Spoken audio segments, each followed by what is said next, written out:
Ada yang tanya saya, Adam, Public Gold ni boleh bertahan ke lagi 10 atau 20 tahun?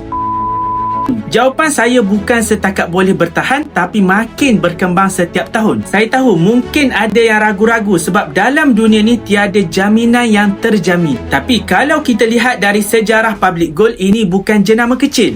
Ia ditubuhkan sejak tahun 2008 dan kini sudah 15 tahun dalam industri emas fizikal. Emas Public Gold diiktiraf oleh LBMA, London Bullion Market Association. Maksudnya ketulinan emas Public Gold setaraf standard antarabangsa. Public Gold juga mempunyai lebih 20 cawangan di seluruh Malaysia, Indonesia, Singapura dan Brunei. Dan Public Gold juga bekerjasama rapat dengan Pos Malaysia, Ar-Rahnu dan PDRM. Jadi ini sudah cukup membuktikan kredibiliti dan kepercayaan yang kukuh daripada orang ramai. Dan yang paling penting, semua transaksi dan simpanan emas pelanggan dilindungi dengan sistem patuh syariah dan direkodkan secara telus dalam akaun Gap. Dan proses jual beli emas yang straightforward, tak perlu risau dengan keselamatan dan penipuan. Dan semua emas Public Gold ni boleh dijual balik bila-bila masa, sama ada secara online ataupun di mana cawangan Public Gold. Jadi bagi tuan-puan yang perlukan bimbingan Adam untuk mulakan simpanan emas dengan ilmu bersama Public Gold, boleh rujuk pin video di profil ataupun boleh isi beg biru sekarang.